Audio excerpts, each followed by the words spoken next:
Hello दोस्तों, एक बार आपका फिर आज स्वागत है। हमने लास्ट टाइम जो बात करी थी वो हमने बात करी थी मनी से रिलेटेड जितनी चीज़ें उस चैप्टर में हैं, हमने उन सभी को वन बाय वन पढ़ा था। अगर आपको याद हो तो हमने शुरुआत करी थी सबसे पहले डेफिनेशन ऑफ मनी के साथ, जिसमें मैंने आपको बताया था कि जो सबसे कॉमन डेफिनेशन यूज़ की जाती है, money is a medium of exchange, उसका इस्तेमाल कहाँ करना है और कहाँ करने से बचना है। उसके बाद मैंने आपको बताए थे फीचर्स ऑफ मनी, जिस पे मैंने आपसे वादा भी किया था कि हम आगे इस पे और एडअप करेंगे, यानी कि और क्वेश्चन करेंगे ताकि आपको और अच्छे से आइडिया लग सके।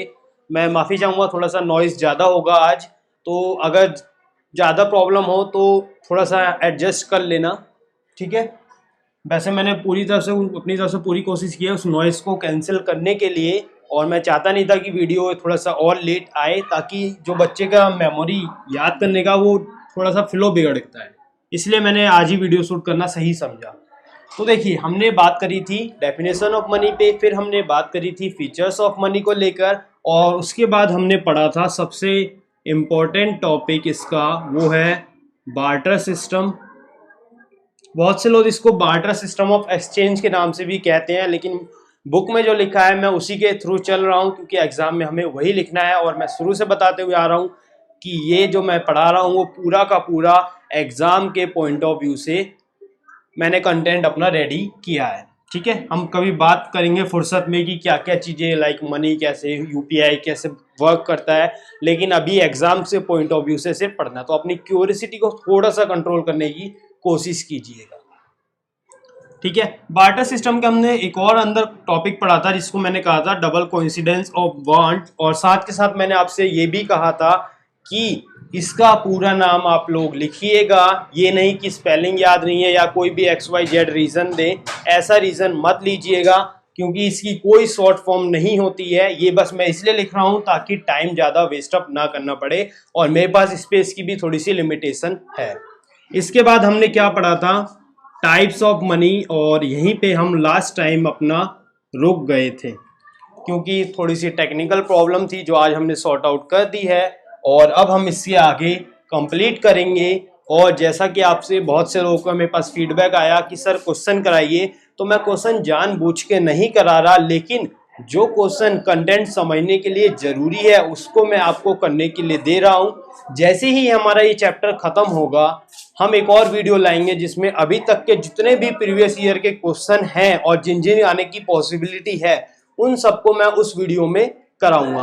मोस्ट प्रोबेबली मैं उसको बोर्ड पे ही कराऊं, लेकिन उनके आंसर राइटअप यहाँ ना होने की वजह से मैं हो सके तो उसको डिजिटल बोर्ड पे भी करा सकता हूँ। आप उसकी फिक्र ना कीजिए, अभी सिर्फ आप चैप्टर समझने की कोशिश कीजिए, ठीक है। चलिए अब हम बात करते हैं क्रेडिट के ऊपर।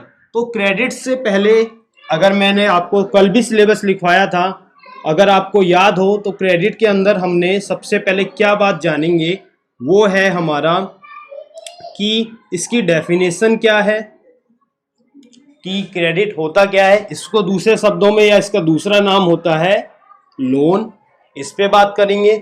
इसको कौन इशू करता है, फॉर्मली इनफॉर्मली, यानी कि बेसिकली टाइप्स ऑफ लोन तो हो गया, मतलब कुछ एडिशनल चीज़ें हम जान लेते हैं, लाइक बैंक क्या होते हैं और बैंकिंग क्या होती है। और उसके बाद हम थोड़ी सी और बात करेंगे टर्म्स ऑफ क्रेडिट पे, जो कि बहुत ही इम्पोर्टेंट टॉपिक है। कई बार 3 नंबर के क्वेश्चन में यही सवाल आ जाता है, तो हमें इसी बात पे भी ध्यान रखना है। क्वेश्चन को लेके आप बिल्कुल भी परेशान मत होना, मैं एक वीडियो प्रॉपर उस पर बनाऊंगा जिसपे अभी तक के जितने भी 1 नंबर के, 2 नंबर के, 3 नंबर के, 4 नंबर के, 5, 6 जितने भी नंबर के अभी तक क्वेश्चन आए हैं, उन सबको मैं बताऊंगा और उन क्वेश्चन को कैसे लिखा जाए ताकि आप मैक्सिमम से मैक्सिमम मार्क्स ले सके, वो भी मैं आपको ट्रिक बताऊंगा, और अपने एक्सपीरियंस भी बताऊंगा कि कैसे लिखना सबसे अच्छा रहता है, आंसर पॉइंट्स में लिखें या फिर पैराग्राफ में, ठीक है। चलिए, तो अब हम, अगर आपको इस बार देखना है इसे देख लीजिए, और एक और उम्मीद मैं आपसे रखता हूं कि मैंने जो आपको कल बताया था पढ़ने को, आपने उसे पढ़ लिया होगा। चलिए अब हम अपनी आज की वीडियो शुरू करते हैं। हेलो दोस्तों, आपको याद होगा हमने कल लास्ट टाइम जाते जाते मैंने आपसे कहा था कि आप चेक के बारे में पढ़ लीजिएगा और हम जैसे ही मिलेंगे तब मैं आपको इसे बहुत ही अच्छे से एक्सप्लेन करूँगा। तो अभी देखिए चेक होता क्या है। चेक बेसिकली ना एक पेपर है जो बैंक को इंस्ट्रक्शन मतलब बैंक को कह रहा है या फिर एक तरह से ऑर्डर फॉर्म में कि इतना स्पेसिफिक अमाउंट जो चेक में लिखा गया है। जैसे अगर आपने चेक ध्यान से देखा होगा तो यहाँ पे और बियरर का नाम होता है, यहाँ पे जिसका अकाउंट होल्डर है या जिससे चेक बुक इशू है उसका अकाउंट नंबर होता है। थोड़ा सा बड़ा कर लेते हैं। और यहाँ पे चेक के कुछ नंबर लिखे होते हैं, यहाँ पे अकाउंट नंबर होता है, यहाँ पे जो होता है वो बेसिकली सिग्नेचर की जगह होती है जिसका अकाउंट होता है, और यहाँ पर जो है वो जिसके नाम पर चेक इशू किया जा रहा है उसका नाम होता है। ठीक है, आई थिंक ये स्पेस दिख रहा है नीचे। ठीक है, चलिए मैं यहाँ बेहतर समझा के आपको बता देता हूँ। कुछ इस फॉर्म में होता है। एक होता है पे, जिसमें यहाँ लाइन, यहाँ पे हमें क्या होता है पेयर का नाम लिखना होता है। सबसे टॉप पे स्पेस होता है डेट के लिए। इसके नीचे यहाँ पर जो है वो होता है अकाउंट नंबर जिसका या फिर जिसे ये पासबुक या फिर चेक इशू की गई है। ठीक है, वैसे पासबुक जो होता है जनरली उसी में अकाउंट नंबर जो लिखा होता है, अगर आप ध्यान से कभी ऑब्जर्व करेंगे, और वही अकाउंट नंबर यहाँ पे भी लिखा होता है। और यहाँ पे होता है जिसका ये चेकबुक है या फिर जिसके नाम पे ये चेकबुक इशू की गई है। यहाँ पे जिसके नाम पे चेक इशू किया जा रहा है उसका नाम होता है इशूअर नेम, यानी जिसको चेक दिया जा रहा है। और जब आप पीछे पलटेंगे, वैसे अगर आपने कभी चेक देखा हुआ किसी को डालते समय, तो उसे ये बोला जाता है बैंक में जब वो डालने जाता है कि भाई बैंक इसके पीछे आप, यानी कि जो डालने जा रहा है यानी कि जिसके नाम पे इशू है या उसी का कोई रिलेटिव, वो अपना खाता नंबर जरूर लिख दे ताकि ये पता चल जाए कि किसके अकाउंट में डालना है, और उस अकाउंट की मेन ब्रांच और अपना नंबर यानी कि इशूअर का नंबर। ठीक है, मैं खैर ये नहीं बता रहा आपको कि चेक कैसे इस्तेमाल किया जाता है, बस मैं आपको थोड़ा सा ये ब्रीफ आइडिया देना चाह रहा हूँ क्योंकि एक क्वेश्चन जरूर आया हुआ है इस पे जो मैं आपको डिस्कस करूंगा क्वेश्चन वाली वीडियो में। ठीक है, उसमें क्वेश्चन कुछ इस फॉर्म में था कि explain cheque and its uses and give a example. तो एग्जांपल देखते समय ना थोड़ा सा हमें एक चेक डायग्राम बना के, अगर आपको याद हो आपकी बुक में एक सलीम नाम से एग्जांपल समझा रखा है जिसने चेक इशू किया था, मतलब चेक जो पेमेंट उसे मिली थी ताकि वो अपना क्लियर कर सके। ठीक है, ज्यादा कॉम्प्लिकेट नहीं करते, एग्जाम के पॉइंट ऑफ व्यू से ही रहते हैं। तो एग्जाम के पॉइंट ऑफ व्यू से आपको डायग्राम थोड़ा बहुत आना चाहिए ताकि अगर आपके पास कंटेंट कम हो तो आप डायग्राम भी समझा सके। ठीक है, चलिए दोबारा अपनी डेफिनेशन पे आते हैं। ये क्या है, एक पेपर है जो बैंक को इंस्ट्रक्ट कर रहा है कि स्पेसिफिक अमाउंट जो पर्सन के अकाउंट से है उसको दूसरे बैंक यानी कि जिसके नाम पे ये चेक इशू किया जा रहा है उसके अकाउंट में ट्रांसफर कर दिया जाए। एक इंस्ट्रक्टिंग पेपर है जो बैंक को ये ऑर्डर या इंस्ट्रक्शन दे रहा है कि स्पेसिफिक अमाउंट जो इस पे मेंशन किया जाएगा। अच्छा, मैंने अमाउंट का कॉलम आपको बताया नहीं, यहाँ पे जो होता है ये अमाउंट का कॉलम होता है और इसको यहाँ पे वर्ड्स में भी लिखना होता है और यहाँ पे फिर इसको नंबर्स में, दोनों यानी कि वर्ड्स में भी लिखना होता है और नंबर में भी। ठीक है, दोनों चीजें यहाँ लिखनी होती है और उतना पैसा जिसकी ये चेक बुक है उसके अकाउंट से जिसके नाम पे ये चेक इशू किया जा रहा है उसके अकाउंट में ट्रांसफर कर दिया जाए। ठीक है, अब इसका यूज क्या है, तो इसका यूज ये है कि ये एक तरह से हेल्प करता है या एक तरह से असिस्ट करता है डायरेक्ट सेटलमेंट में, पेमेंट का डायरेक्टली सेटल होना विदाउट यूज ऑफ कैश। अब बहुत से बच्चों के मन में आ रहा होगा कि भैया आपने बताया था बार्टर सिस्टम में भी हम विदाउट यूज ऑफ मनी करते हैं, basically without use of cash चलते हैं। लेकिन मैं एक बात चीज ध्यान रखना, यहाँ पे आप फाइनल सेटल कर रहे हो, यहाँ पे आप गुड्स परचेज और सेल नहीं कर रहे हो। आप बेसिकली कर क्या रहे हो, आप एक अकाउंट से पैसे को दूसरे के अकाउंट्स में ट्रांसफर कर रहे हैं और गुड्स और सेल परचेज आप वहां पे गुड्स एक्सचेंज कर रहे हो। बात क्लियर है, दोनों में बहुत बड़ा डिफरेंस है। कहीं दोनों को आप सेम मत समझो, सेम किसी भी लॉजिक से नहीं लगती, दोनों अलग अलग चीज है। यहाँ पे आप सीधा पैसे मनी ट्रांसफर कर रहे हो, वहां पे आप बिना मनी के गुड्स का एक्सचेंज कर रहे हो, लाइक वीट के बदले शूज, जैसे आपने पिछली वीडियो में देखा होगा या फिर आपको बुक में भी कई बार मेंशन किया जाएगा। ठीक है, चलिए अब हमें इसके अलावा ये 2 चीजें और पढ़नी है, उसके बाद हम क्रेडिट के लिए बिल्कुल तैयार होंगे। सबसे पहला क्या है, बैंक। ये बैंक क्या होता है, बिकॉज आप कई बार सुनेंगे कि भाई लोन हमें बैंक से इशू किया। कई बार ये वर्ड जो है ना बहुत फ्रिक्वेंटली यूज किया जाएगा, और मोस्टली बच्चे जो है इस बात से एग्री भी करते हैं कि हमें पता है बैंक कैसा होता है। सबके माइंड में आ जाता है कि भाई बैंक में एक मैनेजर होगा जो कैश ले रहा होगा, एटीएम इशू करे होंगे, एक्सेट्रा। बहुत तरह के काम होते हैं। ऑलमोस्ट हम सभी ने कहीं ना कहीं या 1-2 बार तो बैंक विजिट कर ही चुके होते हैं, तो हमें आइडिया रहता है। लेकिन प्रॉब्लम ये होती है ना कि जब हमसे वाइवा में या फिर असाइनमेंट पे दे दिया जाए कि डिफाइन वर्ड्स, वहां पे तो हम गूगल से सर्च करके दे बोल देते हैं, लेकिन वाइवा में हम फंस जाते हैं।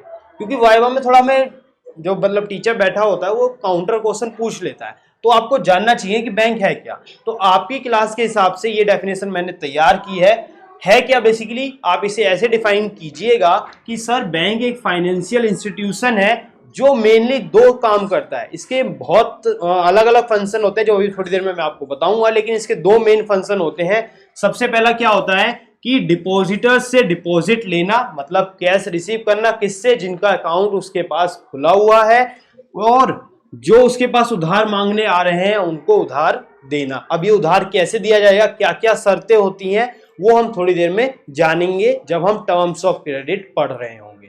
ठीक है। अब बहुत से बच्चों के मन में आएगा, सर वैसे गांव में जो होते हैं मुनीम या फिर जागीरदार, वो भी तो यही काम कर रहे होते हैं। वो अपने पास एक मुनीम बैठाए रखते हैं जो एक तरफ क्या लगता है कि पैसा कितना आया और उन्हीं पैसों का यूज करके दूसरों को लोन दे रहा होता है। वो ये काम तो कर रहे होते हैं, लेकिन एक प्रॉब्लम है कि उनके पास कोई प्रॉपर रिकॉर्ड नहीं होता। और दूसरी बात, ये लोग क्या करते हैं, किसी सुपरवाइज जो बैठा हुआ है, जैसे हम फॉर्मल सेक्टर जब हम पढ़ेंगे तब बैंकों को आरबीआई रेगुलेट कर रहा होता है कि आपको किस रेट पे लोन देना है और किसे लोन नहीं देना है, और किस किस के लिए क्या क्या रेट, या फिर एक स्लैब रेट डिसाइड करता है कि अगर आप कोऑपरेटिव सोसाइटी या किसी फार्मर या फिर कोई ऐसी एक्टिविटी को दे रहे हैं जो इकोनॉमी को बूस्ट कर रही है, या फिर कोई जो सेक्टर खत्म होने पे है उसको बूम मिल रहा है, तो वहां पे आप इंटरेस्ट रेट कम चार्ज कर सकते हैं। और साथ के साथ दूसरी बात क्या है कि इनके पास सिर्फ यही है, लेकिन बैंक कुछ एडिशनल फैसिलिटी भी देता है। एक तो ये है कि ये लोग प्रॉपर रिकॉर्ड मेंटेन नहीं करते, बस इन्होंने अगर पेन से जितना लिख दिया वही अमाउंट हो गया, तो आप कैसे वेरीफाई करेंगे। लेकिन यहाँ पे पूरा 3-4 बार उसी नंबर को रिकॉर्ड प्रॉपर मेंशन किया जाता है। अगर आपने पासबुक देखा हुआ तो बहुत से बार लोग क्या करते हैं, पासबुक को ही प्रिंट कराते हैं, वो इस बात के लिए कि एश्योरेंस हो कि इतना अमाउंट डिपॉजिट किया गया था, इस डेट को इतना अमाउंट निकाला गया था। ठीक है। दूसरी बात कि बैंक जो है ना कुछ एडिशनल फैसिलिटी भी प्रोवाइड करते हैं इस काम के अलावा। कैसे, एक वो देते हैं लॉकर फैसिलिटी, कि आप आपने देखा होगा बहुत से फिल्मों में, जैसे अलग अलग टाइप की फिल्में बनती रहती हैं जहां पे बैंक के अंदर आप कीमती सामान जैसे गोल्ड, डायमंड, कोई भी प्रीशियस थिंग या यूनिक पेंटिंग एक्सेट्रा आप वहां पे रख सकते हैं। तो ये लोकल फैसिलिटी भी देता है, लेकिन इसके लिए कुछ एडिशनल चार्ज भी करता है। साथ के साथ अभी जो हम बात कर रहे हैं ना वो सेविंग अकाउंट है। अगर आपको याद होगा या फिर आप कभी ऑब्जर्व करना कि अकाउंट 2 तरह के होते हैं। अगर आप एटीएम में भी जाओगे तो आपसे वो लाभ पूछता है कि भाई आपका सेविंग अकाउंट है या करंट अकाउंट है। तो सेविंग अकाउंट का फीचर्स अलग होते हैं और करंट अकाउंट के फीचर्स अलग होते हैं। तो ये कुछ एडिशनल चीजें भी फॉलो वो देता है, लाइक करंट अकाउंट। ये एफडी में भी आपकी हेल्प करता है, एफडी ओपन करने में अपने पास, या फिर एलआईसी, एनीथिंग, अलग अलग तरह की चीजें होती है जो ये आपको फैसिलिटेट करता है, मतलब एक तरह से इंटरमीडिएट का रोल अदा कर देता है। लेकिन जो आपके मन में आ रहे थे पहले, लाइक मुनीम, जागीरदार, वो इस तरीके से काम नहीं कर सकते। वो ज्यादा से ज्यादा आपको लॉकर फैसिलिटी दे सकते हैं, लेकिन एफडी खुलवाना, एलआईसी में हेल्प करना, वो इस टाइप का नहीं कर सकते। आई होप ये क्लियर हो गया हो। आप ये बात ध्यान में रखना, सिर्फ मेनली 2 फंक्शन करते हैं। मैंने इस वर्ड को मेंशन नहीं किया, बट आप चाहें तो कर सकते हैं। क्योंकि मैंने इसलिए मेंशन नहीं किया कि आप लोग कहीं कंफ्यूज ना हो या इसी डेफिनेशन को स्ट्रिक्ट ना रहें। ये डेफिनेशन को मैंने बहुत ही एकदम छोटा करने की कोशिश की है ताकि आपके समझ में आ सके। ठीक है। अब देखिए बैंकिंग क्या है। बैंकिंग बेसिकली क्या है कि जो बैंक कर रहे हैं ना, बैंक क्या कर रहे हैं और कैसे कर रहे हैं, उस पूरे एक स्ट्रक्चर को हम कहेंगे बैंकिंग। बैंकिंग क्या है, basically what is bank doing and how they are doing.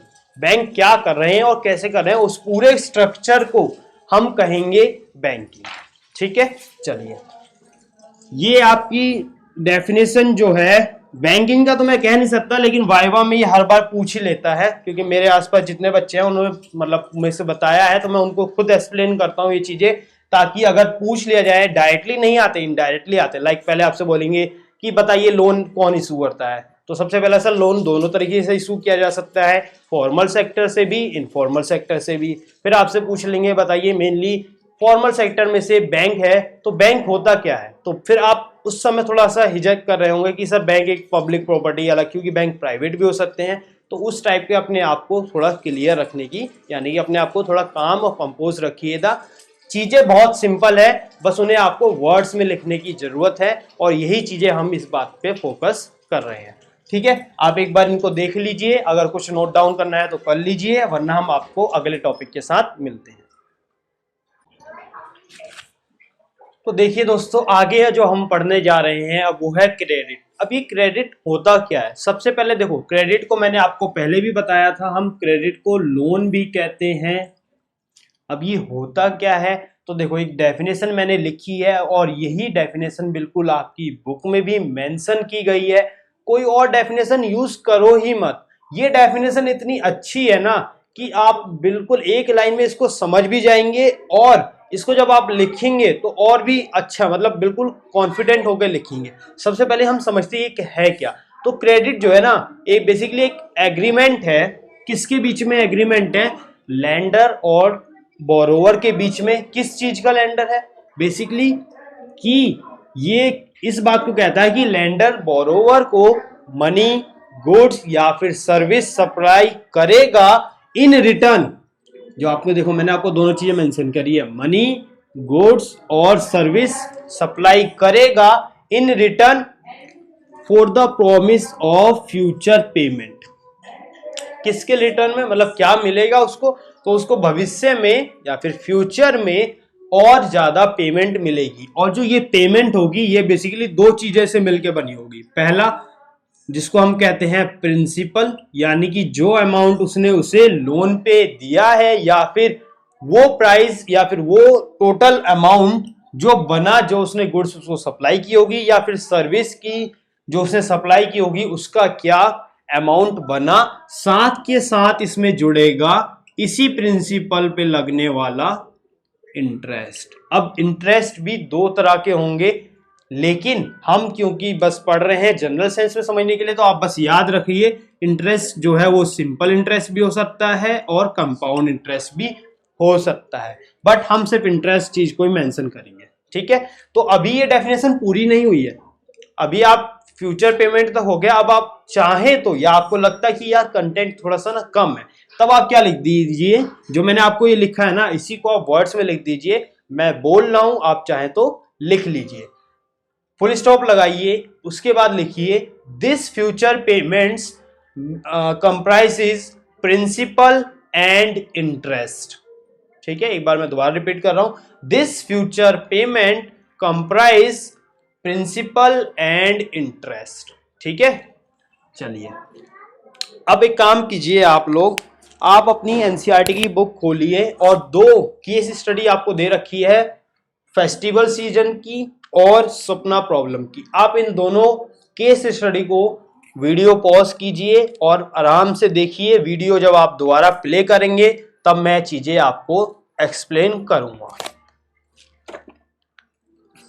देखिए, आपने अगर फेस्टिवल सीजन पढ़ा होगा, मैं एक बस क्विक रिव्यू बता रहा हूं, ये मैं इसलिए बोल रहा हूं आपको पढ़ने के लिए ताकि आप इससे इस केस स्टडी को ना समझिए, क्योंकि जब आप आंसर लिख रहे होंगे ना, और अगर आपको एग्जाम्पल पूछ लिया या आपको लगता है कि यार यहाँ पे ना एग्जाम्पल देने की नीड हो रही है, तब आपको इन्हीं चीज को अपने वर्ड्स में एक्सप्लेन करना होगा। ये बिल्कुल सेम रटने के, जिसे कहते हैं ना एकदम डिक्टो कॉपी टू कॉपी लिखने की जरूरत नहीं है, बस एक शॉर्ट फॉर्म में भी लिख के आप कर सकते हैं। लाइक इस केस में क्या था कि एक सलीम नाम का आदमी था, जो फेस्टिवल सीजन चल रहा था, तो उसको एक बहुत बड़ा ऑर्डर मिला 3000 शूज का आई थिंक, जिसको उसे सप्लाई करना था।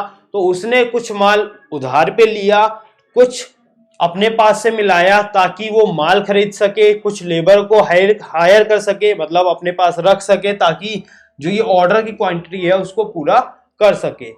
2 महीने के बाद, आई थिंक 2 महीने का टाइम पीरियड है, या फिर आप अपनी तरफ से भी ले सकते हैं, 2 महीने बाद उसने ऑर्डर को पूरा कर दिया, उसको जो पेमेंट मिली उसने उस पेमेंट्स में से जो उसने उधार लिया था उसे पे कर दिया, जो वर्कर्स थे उनकी सैलरी दे दी,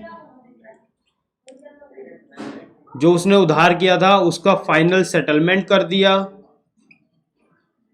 इन दोनों के बाद जो बचा ये क्या होगा, उसका प्रॉफिट होगा। यही चीज उसने बताई है। उसके बाद देखिए यहां पे क्या हुआ, लोन लेना मतलब उसने उधार जो लिया था सप्लायर से, उसने यहां पे एक पॉजिटिव रोल अदा किया। किसकी लाइफ में, बोरोवर की लाइफ में। अगर आप स्वप्ना प्रॉब्लम वाला पढ़ा होगा तब आपको वहां क्या मिला होगा कि एक औरत है स्वप्ना, उसने उधार लोन लिया किसी लिए, खेती करने के लिए, और फसल अच्छी नहीं हुई या फिर सूखा पड़ गया जिसकी वजह से उसका लोन जो अमाउंट था वो एक तरह से लॉस में चला गया और वो उस पर उधार चढ़ गया। और जैसे जैसे टाइम बीतता गया उसने अगले साल दोबारा लिया, दोबारा पेमेंट नहीं कर पाई, तो इस फॉर्म में क्या हुआ, यहाँ पे जो है एक नेगेटिव रोल अदा किया किसने, क्रेडिट ने, और एक डेब्ट ट्रैप की सिचुएशन में बोरोवर को ले गया। अब ये डेब्ट ट्रैप क्या है, ये एक सिचुएशन है, आप चाहें तो इसे लिख सकते हैं, it is a situation in which borrower income is less than the borrowed amount. इसमें क्या होता है, जो इनकम होती है जिसने लोन लिया है उसकी बहुत कम हो जाती है जितना बोरोड का अमाउंट होता है। इसकी वजह से क्या होता है, लोन धीरे धीरे बढ़ता रहता है, जो इंटरेस्ट एडअप होता रहता है, और एक टाइम ऐसे आता है जब उसे अपना एसेट, चाहे जमीन हो या फिर कोई भी XYZ हो, उसका थोड़ा सा हिस्सा बेच के इस लोन को खत्म करना हो। तो जब ये जमीन बेच के राइट ऑफ कर रहा है तो उस केस में इसको हम कहते हैं डेब्ट ट्रैप। मतलब यहां से निकलना पॉसिबल नहीं है, अगर निकलना चाहता है तो उसे अपना कोई एसेट बेचना पड़ेगा। बात समझ में आई। फेस्टिवल यहां पे क्या हुआ, पॉजिटिव रोल अदा किया, यहां पे नेगेटिव रोल अदा किया। तो अब आप बताइए कि क्रेडिट कैसा है, एक सोसाइटी के लिए क्रेडिट कैसा है। तो credit can play both positive as well as negative role. अब ये किस पे डिपेंड करेगा, तो ये बेसिकली डिपेंड करेगा कि it depends on the risk of activity या फिर प्रोजेक्ट फॉर विच लोन, ये दिख रहा है ठीक है, फॉर लोन इज टेकन। ये दोनों चीजें उस पर डिपेंड करेगी किस एक्टिविटी या प्रोजेक्ट के लिए लोन लिया गया है। अगर वो बहुत ज्यादा रिस्की हुआ तब वो नेगेटिव रोल अदा करेगा, और अगर वो बहुत कम रिस्की होगा तो वो एक पॉजिटिव रोल अदा करेगा। ठीक है, इस पे क्वेश्चन आएगा, मैं एक बार एक क्वेश्चन हो सके तो आपको कराऊंगा। कैसे आता है, इसमें आएगा explain how credit play both negative as well as positive role in a society, या फिर ऐसे भी पूछ सकता है what do you say about credit role in a society. तो it's role can be negative as well as positive depending upon the activity for which the borrower takes credit और loan. ये डिपेंड करता है कि borrower जो है वो किस काम के लिए लोन ले रहा है। अगर उसकी रिस्क यानी कि उस एक्टिविटी के लिए रिस्क बहुत कम है तो पॉजिटिव रोल अदा करेगा, इकोनॉमी बूम होगी। अगर जिस एक्टिविटी के लिए लोन ले रहा है वो उसकी रिस्क बहुत ज्यादा है तो एक तरह से नेगेटिव रोल अदा करेगा। हाई रिस्क मतलब क्या होगा कि चांसेस ऑफ फेल होने के वो बहुत ज्यादा है, ये नहीं कि 100% फेल ही हो जाना है। हाई रिस्क का मतलब है कि फेल होने के चांस ज्यादा है, पास होने के भी हैं, मतलब कि मिशन सक्सेसफुल रहेगा, लेकिन फेल होने के चांसेस ज्यादा है। चलिए ये बात हो गई। अब हम आगे बात करते हैं क्या, टाइप्स ऑफ क्रेडिट। ये मैं बस एक ब्रीफ बता रहा हूं आपको, क्योंकि जब मैं ये पढ़ाऊंगा फॉर्मल क्रेडिट सेक्टर और इनफॉर्मल क्रेडिट सेक्टर तब मैं इनको दोबारा बताऊंगा। और मैं आपको दोबारा बता रहा हूं कि हम क्रेडिट को ही लोन कहते हैं, तो अलग से डेफिनेशन या अलग से डेफिनेशन मत बनाना। दोनों चीजें सेम है। देखिए टाइप्स ऑफ क्रेडिट क्या होता है, इसके दो टाइप, एक है फॉर्मल और एक होता है इनफॉर्मल। फॉर्मल के अंदर क्या आते हैं बेसिकली, बैंक, कोऑपरेटिव सोसाइटी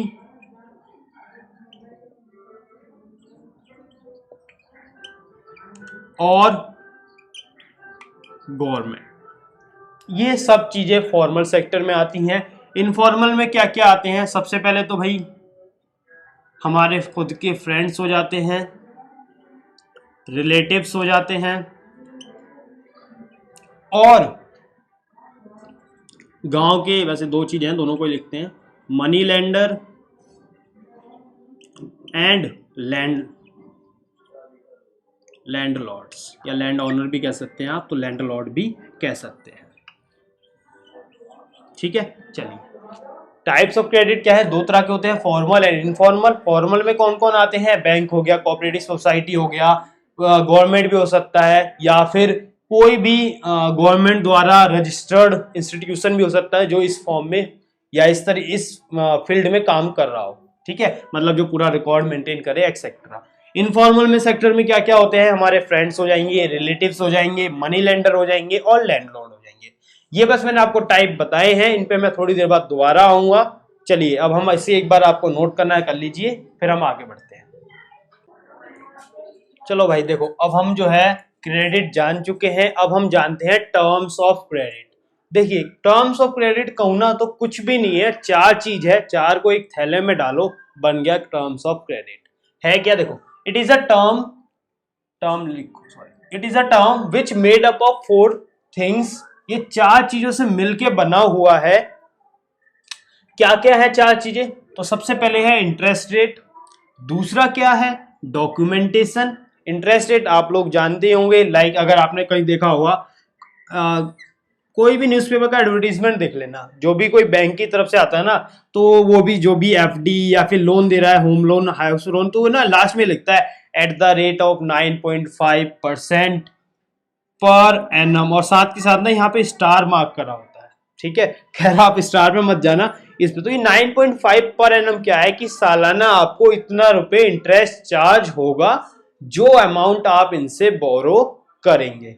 ठीक है, डॉक्यूमेंटेशन रिक्वायर्ड क्या है, ये बेसिकली वेरिफिकेशन के लिए होता है, लाइक जो लोन लेने वाला है उसका, अगर मैं डॉक्यूमेंट्स की बात करूं तो लाइक आधार कार्ड, पैन कार्ड, या फिर बैंक की पासबुक की फोटो स्टेट, या फिर लैंड हो गया, या फिर होम ओनर का हो गया, या फिर इलेक्ट्रिसिटी बिल, इन सब चीजें जो होते हैं डॉक्यूमेंट्स मेनली वो सब इसी में बिलोंग करते हैं। उसके बाद आता है हमारा तीसरा कोलेट्रल रिक्वायर्ड। अब ये सबसे इंपॉर्टेंट है और ये समझना भी है हमें कि सबसे पहले हम इसे किसे कहेंगे कि वो कोलेट्रल है और ये होता है क्या। ये अपने आप में ही एक क्वेश्चन है जो कई बार पूछते हैं कि what do you mean by collateral या फिर what do you mean by security. इसी का ना यहाँ पे मैंने इसको यहाँ एक्सप्लेन करता हूँ।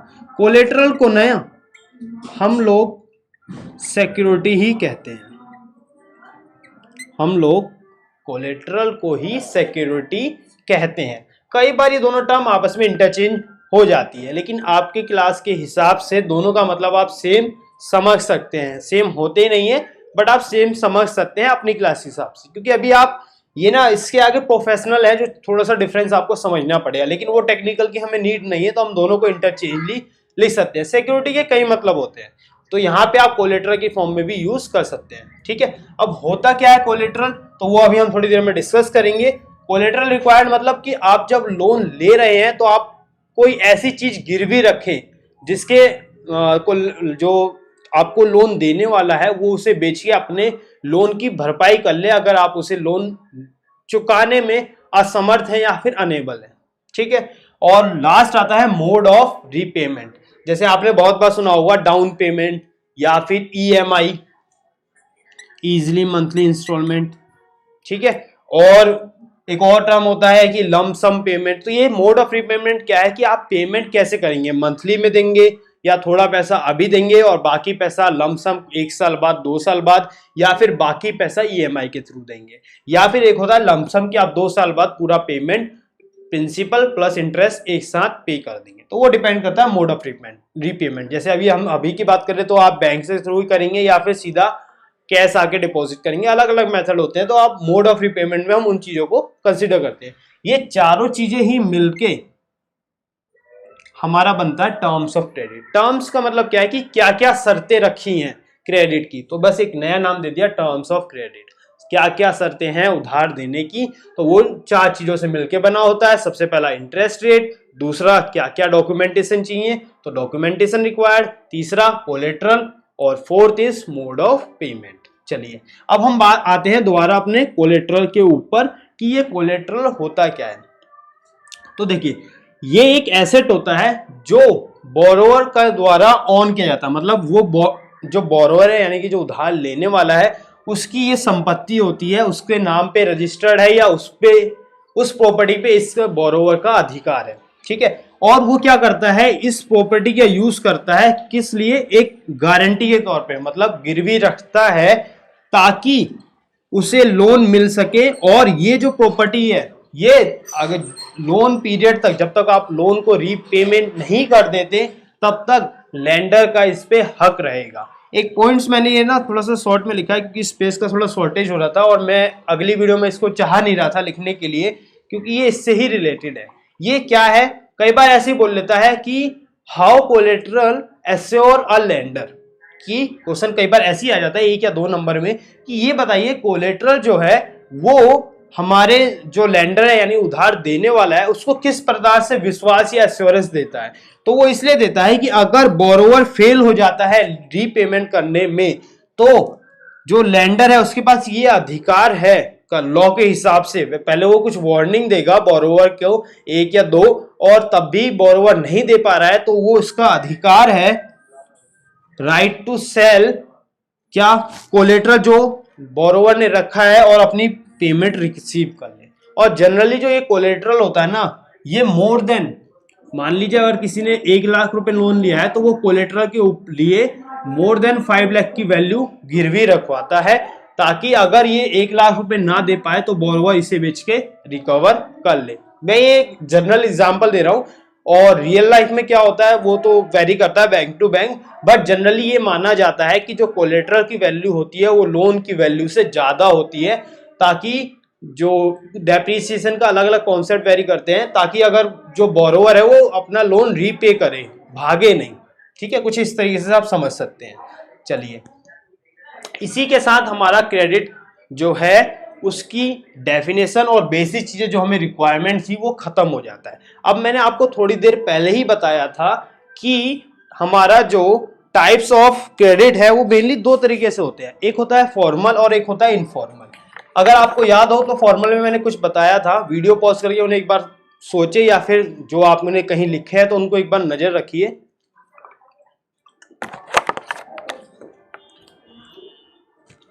तो आपने देखा होगा कि मैंने बताया था फॉर्मल सेक्टर बेसिकली 2 चीजों से होता है, एक होता है हमारा बैंक, एक होता है हमारा कोऑपरेटिव सोसाइटी और हमारा गवर्नमेंट के द्वारा कोई रजिस्टर्ड इंस्टीट्यूशन जो लोन प्रोवाइड करे। ये सब हमारे फॉर्मल सेक्टर में आते हैं।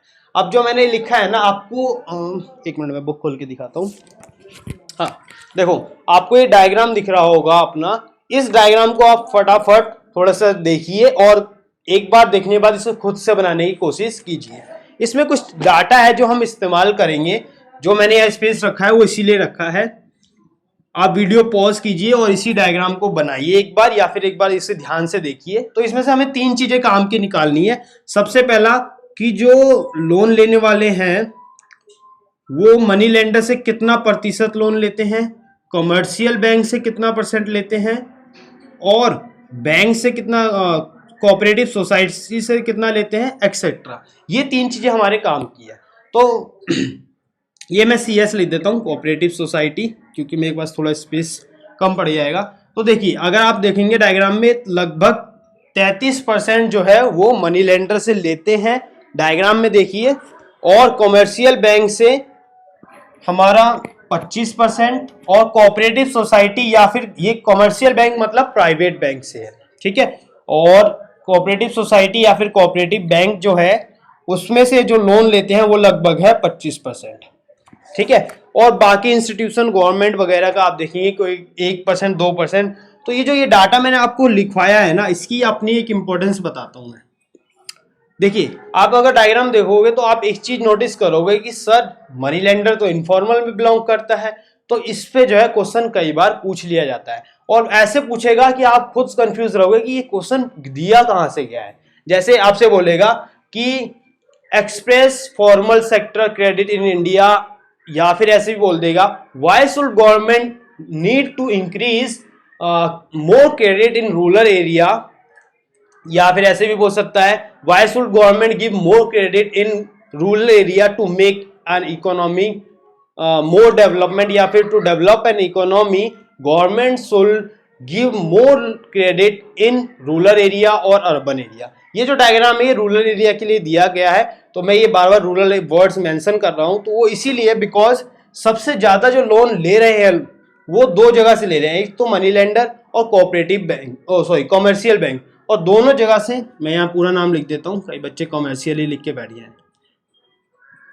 तो इन दोनों का अगर आप एडअप करेंगे ना तो लगभग 58%, मोर देन 50% लोग जो है वो दो ऐसी जगह से ले रहे हैं और जो दोनों के दोनों ही इंटरेस्ट रेट काफी हाई चार्ज करते हैं। और इसकी वजह से क्या होता है कि लोग लोन लेने से पहले एक बार सोचते हैं कि अगर लोन वो रीपे नहीं कर पाए तो उनका जो एसेट है वो भी चला जाएगा और आगे लोन लेने में भी प्रॉब्लम हो सकती है। अब लोन नहीं लेते लोग तो इसकी वजह से इसका क्या इफेक्ट पड़ता है कि जो इकोनॉमी हमारी और डेवलप होनी चाहिए वो डेवलप होने से रह जाती है। ठीक है, जब मैं इनफॉर्मल सेक्टर बताऊंगा तो मैं और एक बात बताऊंगा कि क्या क्या रीजन है कि लोग लोन लेने से एक बार पीछे हटते हैं। ठीक है, उनके जो पॉइंट्स है वो भी बहुत वैलिड है और आप खुद कहेंगे कि नहीं लोन नहीं लेना चाहिए। अगर लोन नहीं लिया जाएगा तो एक इकोनॉमी डेवलप कैसे क्यों होगी।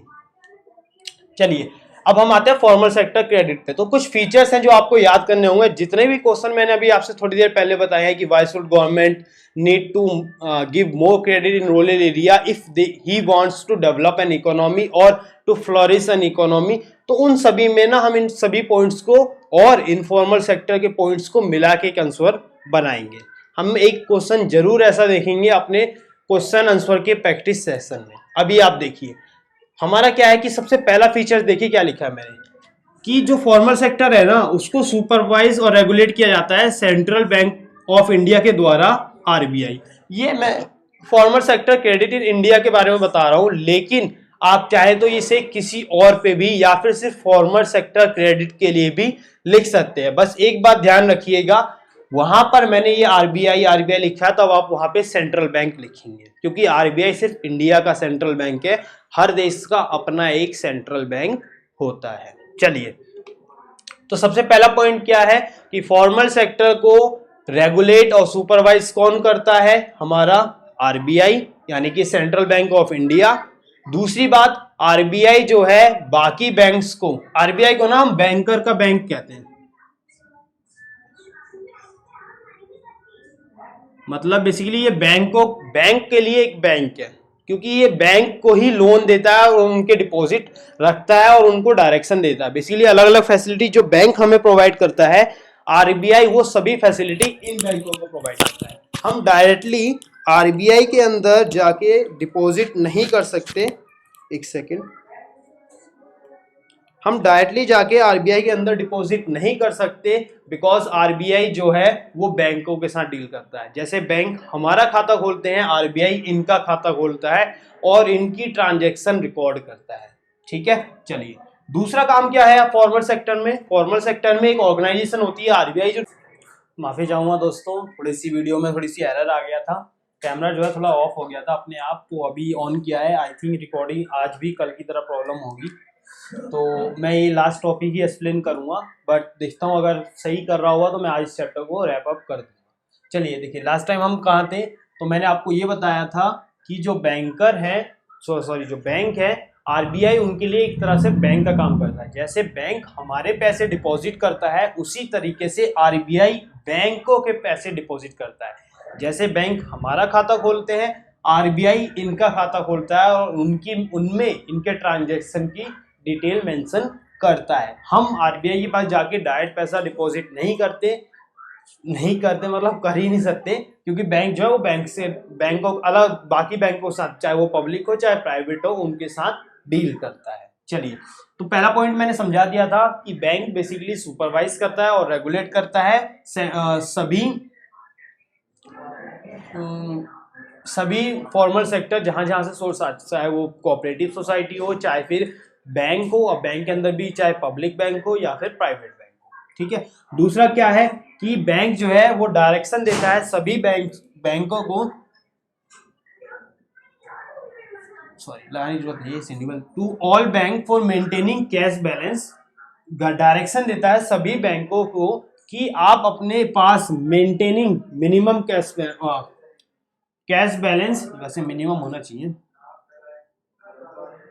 Minimum cash balance out of total deposit they receive. कई बार ना इसी को ऑप्शन पूछ लेते हैं कि बताइए कितनी लिमिट सेट कर रखी है सेंट्रल बैंक ने। तो देखिए, जितनी भी डिपॉजिट आई है बैंक के पास उसका तकरीबन 15% वो अपने पास डिपॉजिट करके रखेगा टू मीट द विड्रॉल, या फिर जो भी उसके पास रिक्वायरमेंट है उसके लिए 15% रिजर्व करेगा कि जिन्होंने पैसा डिपॉजिट किया है उनमें से कुछ लोग अपना पैसा निकाल भी सकते हैं, क्योंकि मैंने आपको पहले बताया था कि बैंक का एक फीचर है डिमांड डिपॉजिट, कि आपको जब रिक्वायरमेंट हो निकाल सकते हैं। तो उसकी रेगुलेशन के लिए सेंट्रल बैंक ने 15% का जो ये लॉकअप लगा रखा है वो इसीलिए रखा है, क्योंकि बैंक क्या करते हैं वो अपना पूरा 100% लोन पे दे देते हैं, क्रेडिट पे दे देते हैं, और जो इनकम आती है उसका वो यूज करते हैं। बैंक का फंक्शन मैं इसलिए नहीं बता रहा बिकॉज हर बार टीचर में बताया जाता है, और जब मैं एक क्वेश्चन इसका डिस्कस करूंगा उसमें मैं बता दूंगा। फिर भी अगर आप चाहते हैं तो आप ऐसे समझ लीजिए, ये बैंक है, यहाँ पे डिपॉजिटर है, यहाँ पे क्रेडिटर है। बैंक इनसे डिपॉजिट लेता है, इनको लोन पे देता है। अब यहाँ से जो इंटरेस्ट आता है नॉर्मली क्या होता है, यहाँ पे 5% ऑफर कर रहा होता है, तो यहाँ पे 10%, तो इनके बीच का जो डिफरेंस है मतलब 5% है, वो इसके लिए प्रॉफिट का है, जिसका इस्तेमाल वो अपने एम्प्लॉयज जो है उनको सैलरी देता है, और बाकी जो बचता है वो उसके लिए प्रॉफिट हो जाता है। ठीक है, ये बैंक का नॉर्मल फंक्शनिंग है जो हर एक टीचर बताता है, लेकिन उसके अलावा जो चीजें हैं उनको एक्सप्लेन करता नहीं है, और बच्चे जो है लिखने में फिर प्रॉब्लम क्रिएट होती है। इस पे क्वेश्चन आता है explain the ways of functioning, वो मैं इसको आपको क्वेश्चन में जरूर कराऊंगा, और उसमें मैं ज्यादा डिटेल में समझा पाऊंगा, क्योंकि आपको पता होगा कि क्या डिटेल डालनी है और क्या नहीं डालनी। इस टाइप का क्वेश्चन बहुत कम ही आता है, लेकिन जब आता है तो एक 6 नंबर का आता है, तो हम एक क्वेश्चन के थ्रू इस चीज को समझ लेंगे। ठीक है, वरना आपके स्कूलों में आई गेस समझाया हो, अगर नहीं बताया तो परेशान मत होना, मैं खुद क्वेश्चन कराऊंगा और उसमें ये पूरी डिटेल समझाऊंगा। चलिए आगे बढ़ते हैं।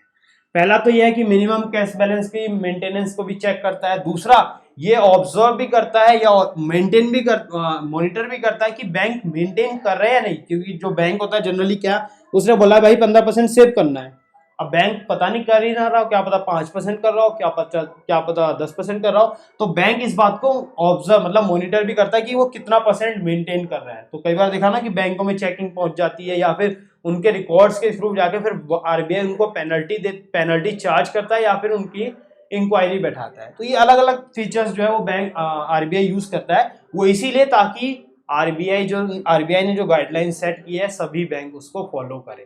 ठीक है, चलिए आरबीआई इस बात को भी देखता है, यहाँ पे तो हो गया मॉनिटर एक्चुअल मेंटेनिंग।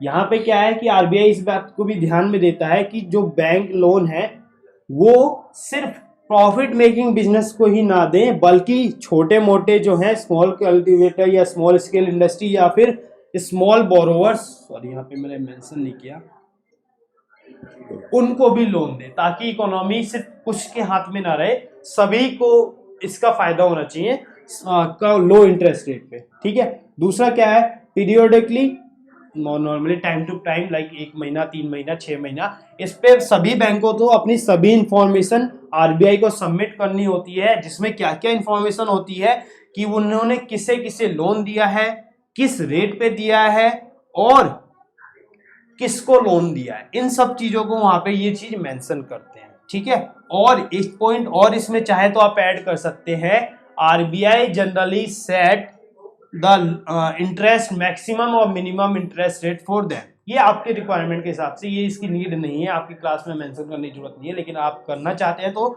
लिख सकते हैं। मैं एक बार दोबारा रिपीट कर रहा हूं, RBI set a minimum and maximum interest rate for all the banks and society that they can charge from their customer. ठीक है, चलिए ये बात हो गई। अब हमारे पास इसके जो मैंने अभी तक क्वेश्चन बोले थे, like why should government needs to give more credit if he wants to make a economy develop और टू फ्लरिश अ इकोनॉमी, तो इन सभी में आपको ये पॉइंट्स लिखने पड़ेंगे। अभी इस जो है इस आंसर के लिए हमें कुछ इनफॉर्मल, सबसे पहले कि इनफॉर्मल को क्यों हम डिस्करेज करें, तो उस बात को हम अभी जानेंगे। क्या वीडियो आगे शूट हो सकती है? नहीं, ठीक है, हम इसको यहीं रोक रहे हैं। आगे जब मैं मिलूंगा तो मैं दो चीजें आपके साथ उसमें डिस्कस करूंगा, पहला इनफॉर्मल सेक्टर और सेल्फ हेल्प ग्रुप, और फिर हम शूट अप करेंगे, यानी फिर हम मिलेंगे क्वेश्चन आंसर के सेशन में। थैंक यू, इसे आप नोट कर लीजिए।